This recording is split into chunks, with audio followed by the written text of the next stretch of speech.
What's going on, lads and lasses? Welcome back to 100% Mags. So, of course, I am joined by a guest today in Connor from the COP Council, which will be, of course, giving us his thoughts on the Liverpool side of things and talking a little bit about Newcastle as well, in his thoughts on Newcastle this season.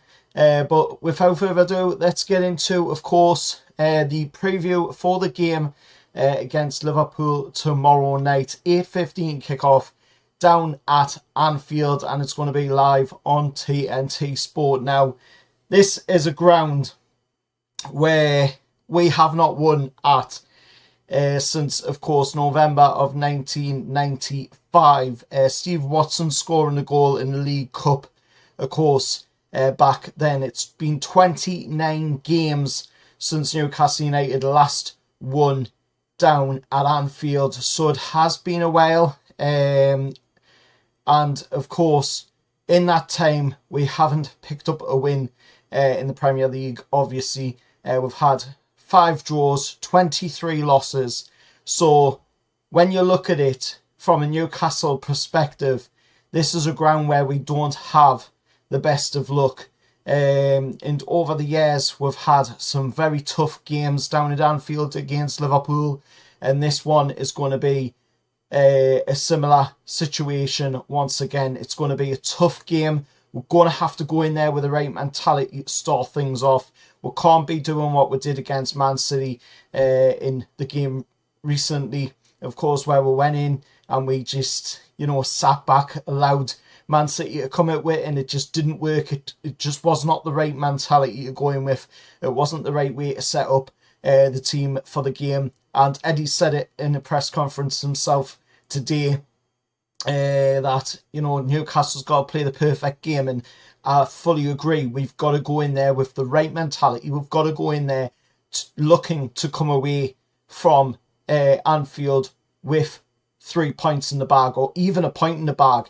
We've got to go in there. We've got to give them a good game, because this is a dress rehearsal, some might say, for, what might be, the Carabao Cup final next month. We already know that we're going to be playing Liverpool in the Carabao Cup final, but some people are saying that this could be the dress rehearsal for that, and, a little glimpse at what might be the final, and how the final might go on the day next month. But I think it's going to be completely different.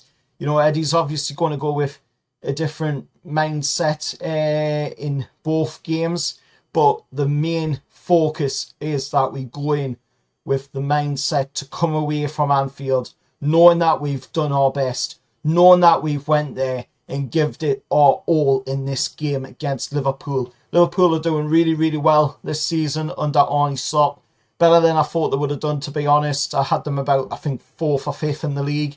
My prediction at the start of the season. So they're doing a lot better than I thought they would have done. Obviously, this is a transitional season for Liverpool, moving away from Jurgen Klopp, who had been there for quite some time, and Arne Slot coming in. So I did think it would have took a little bit longer. But he's somehow, managed to take the reins quite well. Looking at, ourselves going into this one, we're coming into it on the back of a 4-3 win against Nottingham Forest, of course. It's St James's Park. Should have been a little bit more convincing than it was, but I can kind of understand, as I said in my match reaction, the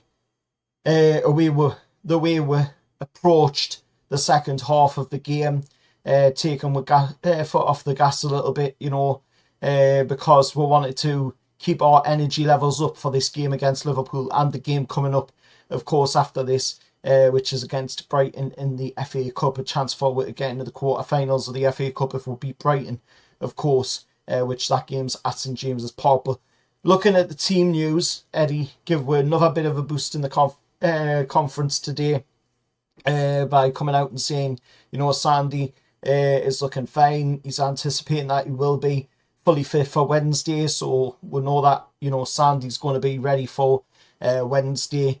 Sven Botman was talked about. Big Joe was talked about in the press conference as well.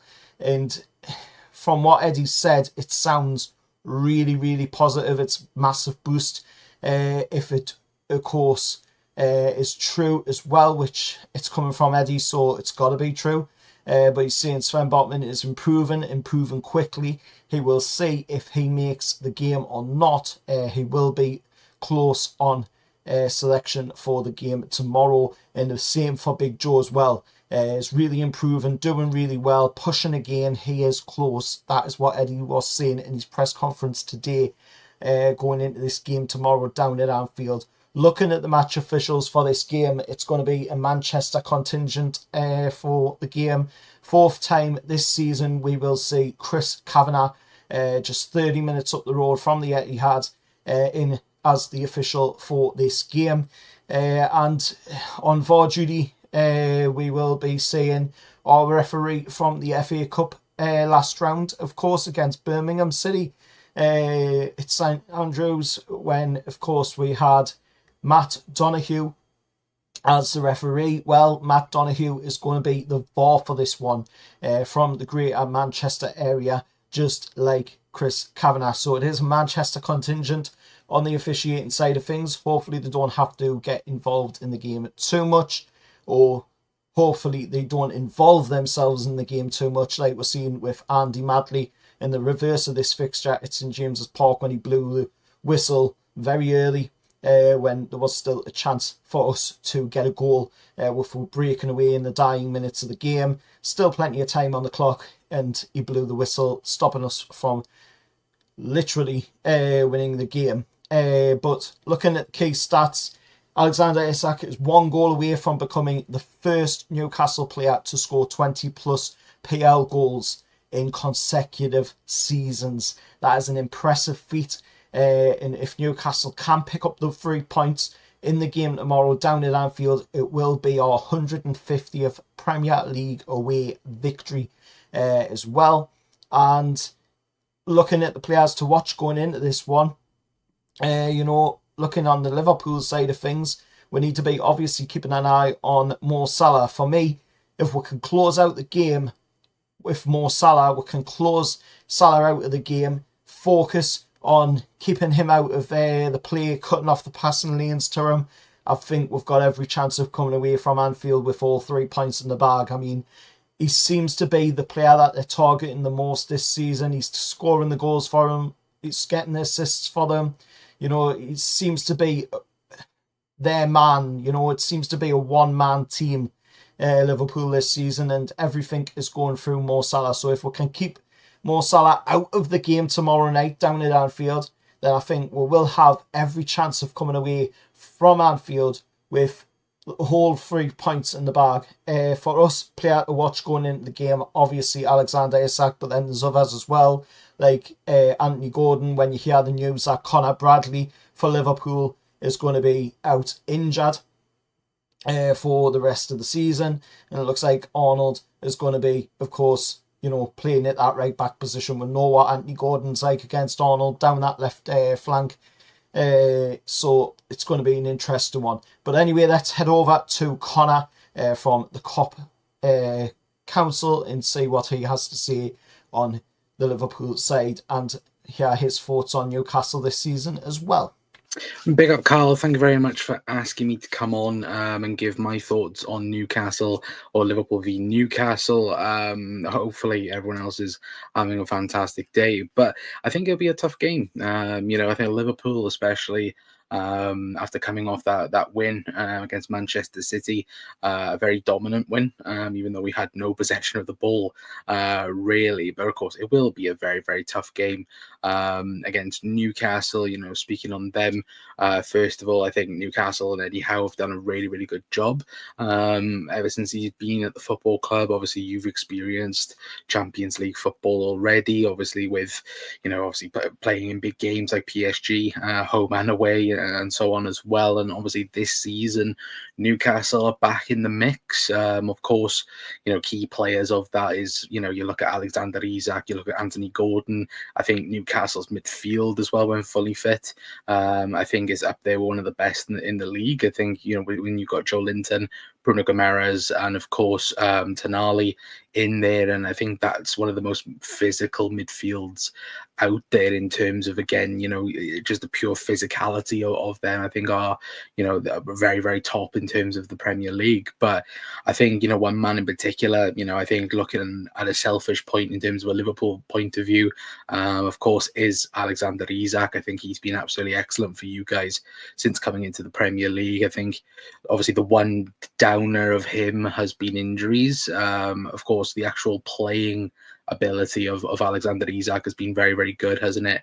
I think now he's got 23, I think it's a 23 plus goal involvements in the Premier League this season. He has been, I think, the best striker in the league this season. I know plenty of people will go, oh, Erling Haaland is of course in that conversation. Of course he is, but I think Alexander Isak for this season has been the best player for Newcastle, and I think the best striker in the Premier League for sure. But again, quality is already there with the team. Of course, Anthony Gordon as well. Of course, obviously Liverpool are quite interested in him. But again, Anthony Gordon's a very, very good player, for example, as well. But I do think this Newcastle team can be got at. I was watching the Forest game, and it was, of course, a very entertaining game. We've been there with Newcastle already this season, but of course, it was a very entertaining game.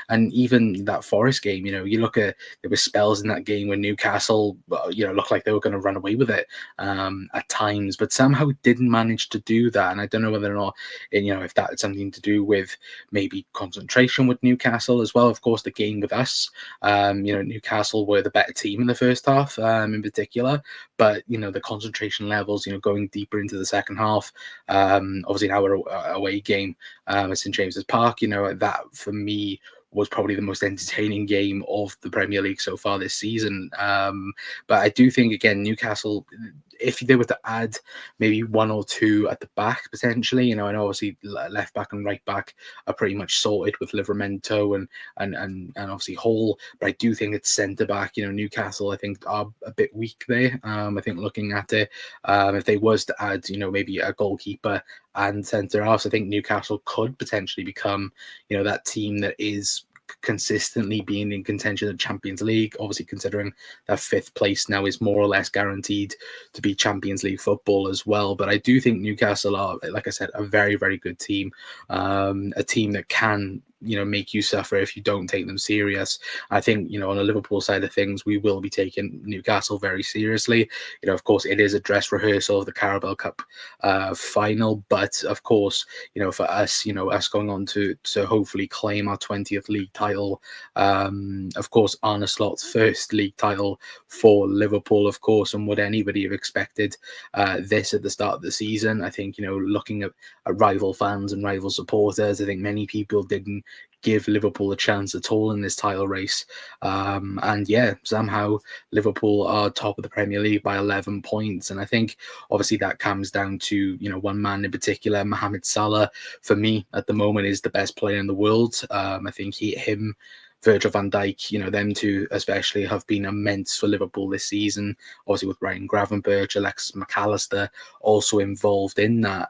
But I think overall Liverpool have been the better team, throughout the Premier League this season. I think we have truly been the best team. Sometimes you can kind of be fortunate in where you are in the league, but I think for us, watching every game this season, watching apart from that Forest game where, of course we did deserve to lose that game.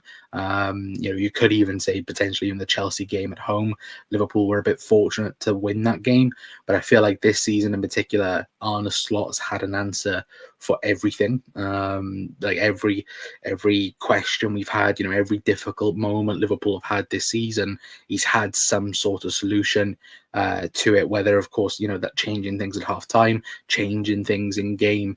And I think comparing that to obviously previous seasons, we didn't necessarily do that. And maybe if we had done that, maybe we might have gone on and won a Premier League title more than often, in terms of, again, we've only won one league title, obviously, when that was the 1920 season. So I think this season, Liverpool have been very adaptable. I think obviously Ryan Gravenberch, Alexis McAllister, I think them two especially have been, mega this season for us. I think now obviously Dom Szoboszlai in that as well, the running power from Dom Szoboszlai, I think he's been been excellent for us for sure. And I know obviously all of the praise goes to Mohamed Salah at the moment because of how great he is. And look, he is truly, truly great. For me, he's having the best season of his career. Of course, at the age of 32, that's a pretty good going, to be fair. But look, I think he is having the best individual season by anyone of the Premier League era. You know, he is, you know, being talked about, you know, in terms of Messi numbers. And look, for me, Lionel Messi is the greatest footballer of all time. But, you know, Mo Salah is doing those types of numbers, and he's definitely taken his game to the next level. And, you know, and there's no stopping him at the moment because, look, you know, sometimes he'll get a goal. You know, he's most definitely going to get an assist. But, yeah, he's been immense this season. But like I said, Virgil van Dijk as well, also a part with that. I think Virgil van Dijk, for me, goes very much under the radar in terms of what he does. I think everybody expects just a 8 or 9 out of 10 performance from him. And again, his level is immense as well. And this is why I think he is the best centre-back, not only in the Premier League, but in the world, of course, anyway. But look, I do think it will be a tough game. Again, you can't take Newcastle lightly. It will be a very, very tough game for sure. It probably will be a very entertaining game as well. But of course, you know, for us, you know, we're hopefully going to go and try and win, of course, the league title. I think everybody now thinks Liverpool are favourites for it. But for me, I think it will be close, but I do think Liverpool will win. I do think Liverpool will go out 3-1 winners on the night. I just think, you know, comparing, you know, even the game earlier on in the season where, you know, I felt Liverpool should have won the game towards the end. But, you know, even the game last season at Anfield, you know, I think was it the 4-2 at Anfield where that was an entertaining game. But I think this time round, I think Liverpool will still, you know, still can be got at, obviously, with the power that, you know, Newcastle have in terms of Isak and Gordon. But I just think Liverpool will be better than Newcastle. Obviously, unfortunate for the Geordie lads, but obviously for us, I think it'll be pretty good, obviously, to get a vital win against Newcastle anyway. But obviously, big up to Carl as well. Thank you very much for having me on. Again, I very much appreciate as well. If you guys want to come over, check obviously the Cop Council over on YouTube, TikTok, all of the social media as well, X as well, or Twitter, whatever you check things out anyway. But yeah, big up Carl. Thank you very much for having me on. And yeah, hopefully the Geordies have a good rest of the season, apart from, of course, Wednesday night against Liverpool anyway. But big up everybody. Hopefully everyone has a fantastic rest of your days. I'll see you guys later. Ta-ra. So you heard what Connor had to say there from the Cop Council. Thanks to Connor for coming on the channel. Also, thank you to Connor as well for allowing us to go on his channel and air my thoughts on this game from the Newcastle side of things. Talk a little bit about Liverpool as well. So do go check out Connor's channel. I will pin it to the comments section below this video. So go over there, check it out, hit a like, all that stuff. And like I say, you know, it is going to be a tough game tomorrow night down at Anfield. But if we can come away from Anfield with all 3 points in the bag, even if it's only a 1-0 win for it, you know, just as long as we get them 3 points in the bag, then it will help us immensely with our push for Champions League football this season. Because the way the fixtures are lined up after this game against Liverpool, we have some winnable games in there. So if we can get the maximum points out of this game against Liverpool, then, you know, we'll have every chance of pushing for that Champions League football this season. Of course, to get Champions League football for next season. But if we can't get the win, then I'd happily obviously take the point and move on, because even a point out of this game would be a positive result. At the end of the day, we are going down to Anfield, a ground where, you know, we haven't won in, like I said, 29 games, you know, not since November of 1995 have we won down there. And Liverpool have been fantastic this season. So, you know, if we can come away from there with 3 points in the bag, a point in the bag, it's a positive result. We'll move on to the next game. Let us know your thoughts down in the comments below. Till next time, remember to hit like, share, subscribe to the channel, and how are the lads?